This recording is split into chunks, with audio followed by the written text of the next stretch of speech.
Hey everyone, what's going on? This is Taisen, and I just wanted to create a new Reddit channel which is called Taisen Analyzes Reddit, where I will be, posting Reddit posts from Reddit, and definitely with the author's permission. And let's definitely see how this goes. And for today's post, it is basically from the Reddit ProRevenge, and it's about a evil stepfather getting what he deserves from his stepson. And I got the permission definitely from user Kveldson or Kveldson. And let's begin. When I was 15, my mom started dating a man she met on a dating website. I didn't like him the first time I met him, and 2 months later he moved into the house. About 3 weeks after he moved in, he took my skateboards, self-built half-pipe, ramps, BMX bike, ice hockey gear, and many other things to the dump one day while I was at school. He said he did this because he didn't want all of my crap cluttering up his garage. So we begin. Maybe 2 months later, he punched me in the stomach for the first time because I got up from the dinner table without asking to be excused. From there, it escalated into full-fledged beatdowns for the smallest perceived slight to his authority.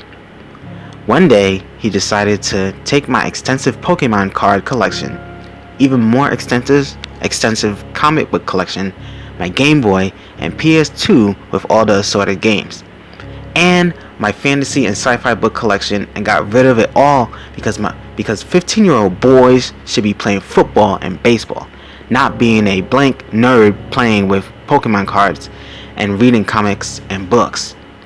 I would like to add that he was a middle school teacher, and in his off time refereed and umpired local middle and high school sports games. My mom never intervened, and in fact acquiesced when he demanded that she stop giving me lunch money, because the little ish would just spend it on comics and other gay ish. One day, I took maybe $3 and change out of his change jar so that I could buy a slice of pizza and some fruit punch during lunch at school, because I was tired of being hungry.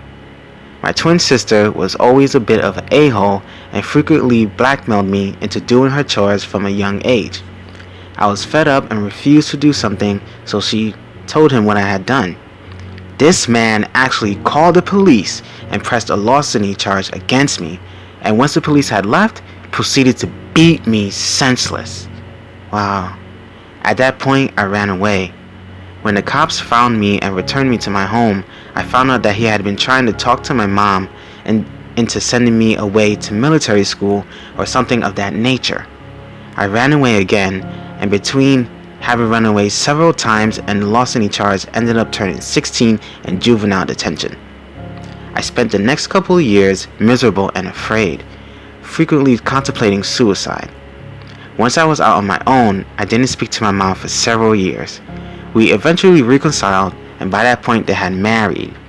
I was a lot bigger than I had been as a young teenager and had gotten into weightlifting, so he no longer acted like he was going to punch me to make me flinch, much less actually hit me, and we basically avoided each other for the most part.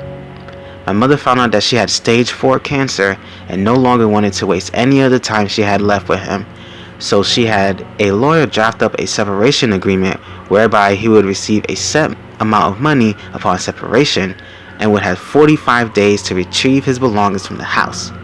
He had spent his entire inheritance in 6 months and then had to sell his mother's house that he grew up in order to settle his debts shortly before they started dating. And my mother bought the house back from the bank before they married. She allowed him to keep the house, and he moved back into his mother's house. My mother passed away about 9 months after their separation, and despite the agreement had been allowing him to come and get his stuff piecemeal, I put an immediate end to that. He was past the deadline to remove his personal effects, and they were now legally mine to dispose of as I saw fit.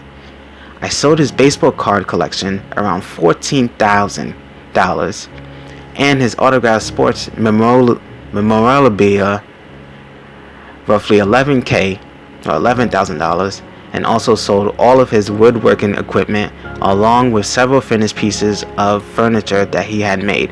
$6,500, I think. I kept his mother's engagement ring, platinum band, 3 diamonds, roughly 2 carats, wedding band, his coin collection. I also collect coins, and some tools and other odds and ends. Now comes the real fun. Around a month ago, I finally saw him at the grocery store. As he was leaving, I approached him. I told him I had sold his collections as he was pushing his cart out towards his car. He reacted exactly as I expected. He took a swing at me multiple times. I already had my phone ready to dial 911. Several of these punches missed, and the ones that did connect didn't have much effect because he's nowhere near as strong as he was 20 years ago, in his 40s, and I no longer a skinny little 15-year-old. He continued to try to punch me as I spoke to the 911 operator and was actively ramming his grocery cart into my new Toyota as the police officers pulled into the parking lot.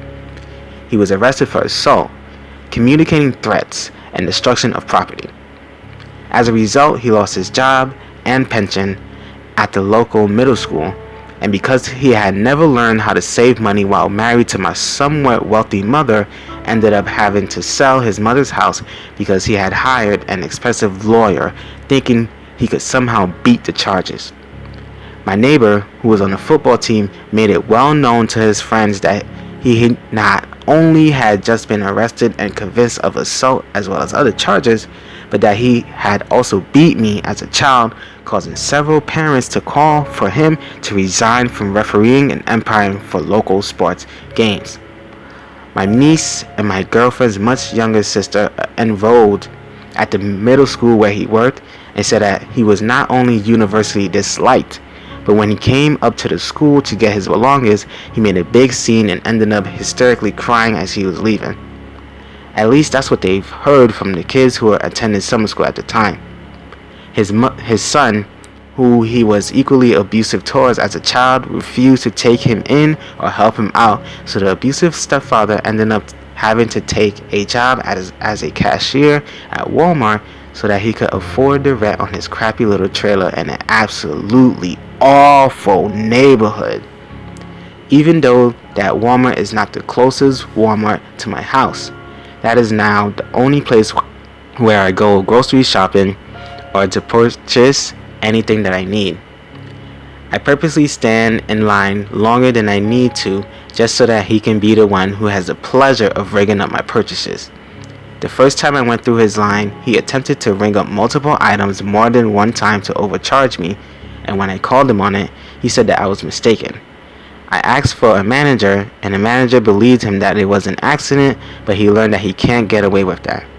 The second time, I made sure to be as nice as possible and had to ask for a manager because he was overwhelmingly rude. The people in line behind me backed me up, and he got in some trouble for that. Every time I go there, I step into line, I see him die a little bit inside, and it gives me such satisfaction. Sometimes I'll say that I'm paying with exact change, and as I'm about to hand him the money, I'll say, "Oh, I didn't realize I had rare coin from his collection in my pocket. I guess I'll use my credit card." I just sold his expensive ratchet and wrench set, and so on Monday, when he works again, I'm going to go buy my daughter one of their better above ground pools, and as he's ringing it out, tell him I know that daughter is just going to love this pool. It's not like I would have ever used those expensive ratchet and wrenches anyway. For those too long didn't read, a-hole stepfather got rid of all my prized possessions as a child and beat the crap out of me regularly. I ended up getting all his prized possessions and selling most of them, and when I told him, he tried to assault me in public, which resulted in criminal charges, losing his job, and his house. Now I get to see him all the time and rub his nose in it. I also like to say that there are some typos in this, just to clarify, so excuse me for that. And now, just reading this to the user, Kveldson, I definitely want to say, it's truly unfortunate, what you went through, with your stepfather. And You know, I definitely did wish that your mother would have gotten more involved in it, you know, to try and stop your stepfather from doing the things that he did, you know. And I'm glad that you were able to at least reconcile with her, and I do send my condolences for her passing away as well. And, you know, I would like to say, you know, at least you were able to get revenge, you know. But at the same time, I do want to say, be careful for, you know, continuously going to the Walmart, you know, where he's working at, and rubbing it in his nose, because, you know, I don't want it to get to a point where if he might, you know, do something, I don't know, really crazy, you know, or something to that extent, you know, as a try to get revenge back on you, you know. So definitely I do want to say be careful with that, you know. But you definitely got your revenge, and you know, and you were able to get older, and now you have a daughter. And, you know, this is, you know, definitely the moral of the story. You know, don't, you know, treat children in this manner, you know, being or doing something like this. You know, it's truly horrible, truly traumatizing. And, you know, definitely be nice to one another, and don't treat children like that. And, you know what they would do. And, you know, it's just not something that's just nice, you know. Be nice to one another, and don't treat your children like that, or any, you know, a child. But yeah, you know, this is Taisen, and thank you once again, Kveldson, for letting me narrate your story, your post. It's in the ProRevenge subreddit. And you know, if you liked it, like the story, like the channel, you know, subscribe, comment, share. And once again, oh yeah, turn on the notifications, hit that bell. This is Taisen, and I will see you next time.